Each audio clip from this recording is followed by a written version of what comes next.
আসসালামু আলাইকুম সবাইকে। আমি আরেকটি অঙ্ক তোমাদেরকে চ্যাপ্টার 7-এর কোরিলেশন কিভাবে নির্ণয় করতে হয় তা তোমাদেরকে দেখাচ্ছি। এভাবে যদি প্রশ্ন আসে, আমি তো আগের ভিডিওতে দেখিয়েছি যে কিভাবে একটা ডেমো প্রশ্নের মাধ্যমে তোমাদের দেখিয়েছিলাম, কিন্তু এটা আমি তোমাদেরকে সাজেশন থেকে দেখাচ্ছি যে প্রশ্নটি ছিল 2011 সালের বিবিএ হন সেকেন্ড ইয়ারে এসেছিল। তাহলে চলো দেখে নিই আমাদের এভাবে প্রশ্ন যদি বলে তাহলে আমরা কিভাবে কোরিলেশনটি নির্ণয় করে নিই। Give the following pairs of value of the variable X and Y. X এবং ওয়াই এর মান দেওয়া রয়েছে, এটা কোনো বিষয় না। এখানে বলেছে draw a scatter diagram, is there any correlation between the variables X and Y. যদি কোরিলেশন পাওয়া যায় তাহলে ভেরিয়েবল এক্স অ্যান্ড ওয়াই এর মধ্যে কোরিলেশনটা আমাদেরকে নির্ণয় করার কথা বলেছে। কোরিলেশন কি আছে এখানে বোঝাতে চেয়েছে। তাহলে আমাদের প্রথমে কোরিলেশনটা আমরা বের করে নেব। আমাদের তো জানি কোরিলেশনের সূত্র এখানে দেওয়া রয়েছে সুন্দর করে, যে কোরিলেশন সমান সমান আর summation x y minus summation x y by n, আর নিচে root over summation second bracket summation x square minus x summation x square by n, এখানে second bracket summation x square minus y square minus summation y square by n. এটা কিন্তু অনেক সহজ একটি সূত্র যা ইজিলি মনে রাখা সম্ভব। তাহলে আমি এখানে আগেই বলেছিলাম যে 5টি গড় করে নিতে হবে, কারণ কোরিলেশন নির্ণয় করার জন্য আমাদের 5টি গড়েই দরকার। তাহলে এক্স এবং ওয়াই এর মান আমরা যথারীতি বসিয়ে নেব, এখানে কোনো চেঞ্জ হবে না। তারপরে এক্স ওয়াই মানে আমরা বুঝাতে চেয়েছি এক্স এবং ওয়াইকে গুণ করে যে মানটি আসবে তা আমরা এখানে বসিয়ে ফেলবো। তাহলে আমরা বসিয়ে নিয়েছি। তারপরে এক্স স্কোয়ার সমান সমান আমরা এইখানে মান এক্স এর মানকে হোল স্কোয়ার করে দিলেই কিন্তু আমাদের হয়ে যায়। 10কে হোল স্কোয়ার করলে 100 হবে, 20কে হোল স্কোয়ার করলে 400 হবে, 30কে হোল স্কোয়ার করলে 900 হবে, 40কে হোল স্কোয়ার করলে 1600 হবে এবং 50কে হোল স্কোয়ার করলে 2500 হবে, 60কে হোল স্কোয়ার করলে 3600 হবে। সেম ওয়াই স্কোয়ার আমরা এবার হোল স্কোয়ার করে নেব। তাহলে ওয়াই স্কোয়ার সমান করে নিলে আমাদের সামেশন ওয়াই স্কোয়ার এখানে লিখবো। সামেশন ওয়াই স্কোয়ার মানে যোগফল। সামেশন মানে কথাটি অর্থ হলো যোগফল। তাহলে এখানে সবটি মানের যোগফল আমাদের বের হয়েছে 56,875। আর এখানে সামেশন যোগ করে আমাদের বের হয়েছে 9,100। এখানে সামেশন করে বের হয়েছে সামেশন এক্স ওয়াই মান বের হয়েছে 22,750। আর এখানে ওয়াই সামেশন ওয়াই এর মান 525, সামেশন এক্স এর মান 210। এটা কিন্তু একেবারেই সহজ, তবু আমি তোমাদেরকে একটি বই থেকে করিয়ে নিয়েছি, কারণ তোমাদের কোনো বই থেকে না করালে তোমরা বুঝতে পারবে না যে কোরিলেশন কিভাবে আসে। আসলে কিন্তু এভাবেই কোরিলেশনটি নির্ণয় করে নিতে হয়। এই অধ্যায়ে কিন্তু আমাদের 3 ধরনের অঙ্ক থাকবে, correlation, regression, equation X one Y, যখন আবার স্ট্যান্ডার্ড ডিভিয়েশন, আবার মিনস থাকবে। তারপরে আবার আমি আগেই বলেছিলাম যে 3টি মান যখন দেওয়া থাকবে তখন আরেক ধরনের অঙ্ক বা আরেক নিয়মে করতে হবে। এগুলো আমরা আস্তে আস্তে জানতে পারবো। তাহলে কোরিলেশনের মান এখানে বসিয়ে নেব। আমরা কোরিলেশনের সূত্রটি বসিয়ে নিলাম। কোরিলেশনের সূত্র বসিয়ে এখানে মান বসিয়ে নেব। সামেশন এক্স ওয়াই এর মান আমরা পেয়েছিলাম হলো 22,750, এখানে বসিয়ে নিলাম, এবং সামেশন এক্স এর মান বসিয়ে নিলাম 210 × 525 হলো সামেশন ওয়াই এর মান। এখানে শুধু কিন্তু মান বসানো, সেম এভাবে মান বসিয়ে আমাদের মান বের হয় কিন্তু 1।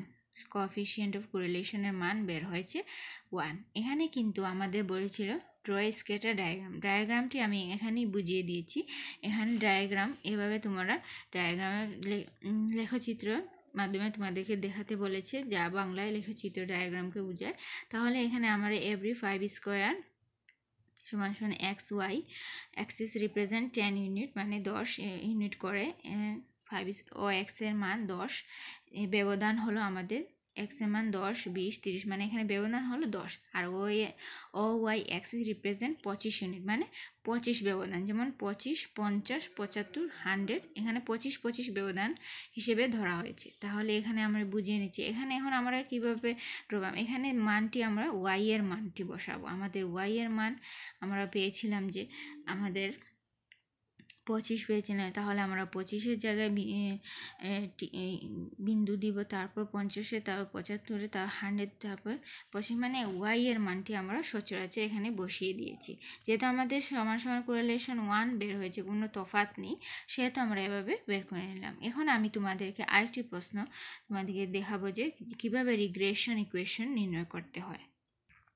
এই যে আমি একটি পেয়েছি, calculate the two regression equation and coefficient of correlation, মানে দুইটি আমার কোএফিসিয়েন্ট অফ কোরিলেশন নির্ণয় করার কথা বলেছি এবং রিগ্রেশন ইকুয়েশনের কথা বলেছি। আমাদের marks in statistics out of 50 আমাদের স্ট্যাটিস্টিক্সের মার্কস দেওয়া রয়েছে এবং ম্যাথমেটিক্সের মার্কস দেওয়া রয়েছে। এখানে মান হলো কয়টি? আমাদের মান হলো এখানে হলো আমাদের 5টি মান।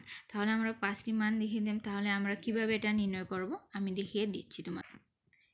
মনে করি মার্কস ইন স্ট্যাটিস্টিক্সকে আমরা ধরবো x এবং মার্কস ইন ম্যাথমেটিক্সকে ধরবো y। তাহলে আমরা কোরিলেশন যেহেতু নির্ণয় করার কথা বলেছি, এর জন্য আমাদের 5টি গড় করে নিতে হবে। তাহলে আমরা সেম 5টি গড় এভাবে করে এখানে x এর মান বসিয়ে নিয়েছি, এখানে y এর মান যা দেওয়া ছিল প্রশ্নে, এগুলো কিন্তু আমি নিজে থেকে করিনি, এগুলো কিন্তু প্রশ্নের মধ্যে যা দেওয়া ছিল, প্রশ্ন দেওয়া ছিল এগুলো আমি বসিয়ে নিয়েছি। xy তো আমি জানি, xy মানে x এবং y-কে গুণ করে যে মানটি পেয়েছি, এখানে সবগুলো মান গুণ করে এবং x স্কোয়ার মানে হলো এই মানকে হোল স্কোয়ার করলে যা মান আসবে, তাই এখানে আমরা সিরিয়ালি বসিয়ে নিয়েছি এবং y স্কোয়ার মানকে সেম এখানে 40কে হোল স্কোয়ার করলে যা মান আসবে তা বসিয়ে নিয়েছি। এভাবে সেম কিন্তু আমরা 5টি ঘরের মান বের করে নিলাম। তারপরে আমাদের যেটা করতে হবে সামেশন, 5টি ঘরের সামেশন করে নিতে হবে, মানে যোগফল করে নিতে হবে। সামেশন x সমান সমান এখানে যোগ করে আমরা পেয়েছি 216, এখানে যোগ করে আমরা পেয়েছি 201, এখানে যোগ করে আমরা পেয়েছি 8668, এখানে আমরা যোগ করে পেয়েছি 9424, এখানে যোগ করে পেয়েছি 8100। এটা আমি তোমাদেরকে আরও ডিটেলসে বলছি না, কারণ এখন তোমরা বড় ক্লাস, তোমরা জানো যে আমি কিভাবে বুঝিয়ে দিচ্ছি, তা তোমাদের বুঝতে কোনো অসুবিধা হবে না। প্রথমে আমাদের নির্ণয় করে নিতে হবে রিগ্রেশন ইকুয়েশন y1x বা x1 y-ও নির্ণয় করলে হয়। আমি যেহেতু আমার সুবিধা অনুযায়ী রিগ্রেশন ইকুয়েশন y1x প্রথমে বের করে নিলাম, মানে আমাদের বলেছে, তাহলে এখানে সেম কোরিলেশনের গড় কারণ বের করে নিতে হবে। যখন আমাদের রিগ্রেশন ইকুয়েশনের কথা বলবে তখন কিন্তু সেম কোরিলেশনের গড়টি কিন্তু বসবে। আমরা কিন্তু শুধু যখন বলবে যে কোরিলেশন নির্ণয় করো তখন কিন্তু এই গড়টি বসবে না, যখনই বলবে রিগ্রেশন ইকুয়েশনও নির্ণয় করো তখনও কিন্তু এই গড়টি কিন্তু প্রয়োজন আমাদের। এই দুটি ক্ষেত্রে কিন্তু আমাদের প্রয়োজন এই গড়, 5টি ঘরের। তাহলে আমরা জানি সূত্র y সমান a1 প্লাস b1x। তাহলে b1 সমান সমান আমরা লিখব সামেশন xy, মানে আমরা কোরিলেশনের যে সূত্রটি আমরা জানি তা আমরা বসিয়ে নিচ্ছি উপরে, summation x into summation y by n। এখানে কিন্তু সামেশন x স্কোয়ার মানে আমাদের লাস্টে যেটা থাকবে সেটার মানটি আমরা বসাবো সামেশন x স্কোয়ার, মানে এখানে কিন্তু হাফ হাফ করে দেওয়া রয়েছে। যেমন y1x বলে x এর মানটি আমরা যেভাবে কোরিলেশনে x এর মান বসিয়েছিলাম সেম কিন্তু এখানে বসিয়ে দিব। তাহলে এখানে বসানোর পর আমাদের যে মানটি আসবে তা কিন্তু এখানে আমরা বসিয়ে নিয়েছি। সেম মান বসানোর পর আমাদের -0.160 বের হয়েছে। তাহলে a1 সমান সমান y বার সমান সমান মাইনাস b1 x বার, y বার সমান সমান সামেশন y আর n, আর x বার সমান সমান সামেশন x n। তাহলে এখানে সেম মান বসিয়ে আমরা কিন্তু পেয়ে গেলাম। তাহলে এখানে মান বসিয়ে নিব, মান বসিয়ে নিলে আমাদের কিন্তু এখানে সেম এটার মান বসিয়ে আমাদের প্লাস b1 এর মান পেয়েছি আমরা হলো -0.1x। এখানে x সমান সমান থাকবে x এর মান, x এর বারের মান কিন্তু আমরা লিখব না। কেন আমরা x থাকবে? আমাদের জানি তো, আমাদের সূত্র হলো, এখানে কিভাবে x আসলো, এখানে y এর মান, এই যে আমরা প্রথমে সূত্রটি a1 প্লাস b1x, আমরা তাহলে a1 এর মান আমরা পেয়েছি 47.11, b1 এর মান পেয়েছি -0.16। এখানে কিন্তু বসিয়ে নিয়ে x এর মান কিন্তু আমরা জানি, সেহেতু এখানে x সেমই থাকবে, কোনো পরিবর্তন হবে না। তাহলে প্লাসে মাইনাসে মাইনাস 47.11 -0.16x। তাহলে y1x এর কিন্তু মানটা আমরা পেয়ে গেলাম। এবার সেম রিগ্রেশন ইকুয়েশন y(x1y) হলে a2 প্লাস b2y আমরা জানি। তাহলে b2 এর মান সামেশন xy মাইনাস, তারপর y মানে এখানে y জাস্ট এখানে পরিবর্তন হবে, উপরে সেমই থাকবে। তাহলে আমরা সেম মান আগের মতো বসিয়ে নিলাম, মান বসিয়ে নিলে আমাদের -0.73 পেলাম। তাহলে আরেকটি যে শুধু a2 মানে এক্স বার মাইনাস b2y, তাহলে এক্স বারের মান একটু আগে আমরা পেয়েছিলাম যে 43 b2 এর মান আমরা একটু আগে বের করে নিয়েছি -0.73 ইন্টু ওয়াই বারের মানও আমরা একটু আগে যে পেয়েছিলাম 40.02। এই মানটি কিন্তু দুইটার ক্ষেত্রে ব্যবহৃত হবে, এটা কিন্তু পরিবর্তন হবে না, এটা মাথায় মনে রাখবে। তাহলে আমরা সেম আগের মতো বসিয়ে নিয়ে আমাদের a2 এর মান 72.55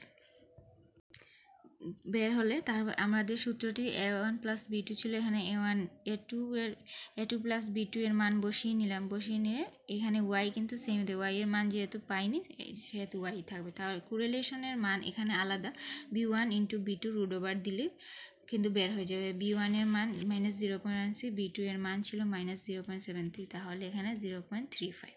এটাই আনসার। আশা করি তোমরা বুঝতে পেরেছো। আর বুঝে যদি থাকো আর আমার ভিডিও ভালো লাগে অবশ্যই আমার চ্যানেলকে সাবস্ক্রাইব করে রাখবে এবং তোমাদের বন্ধুদের সাথে বেশি শেয়ার করে নেবে। সবাই ভালো থাকবে। আল্লাহ হাফেজ।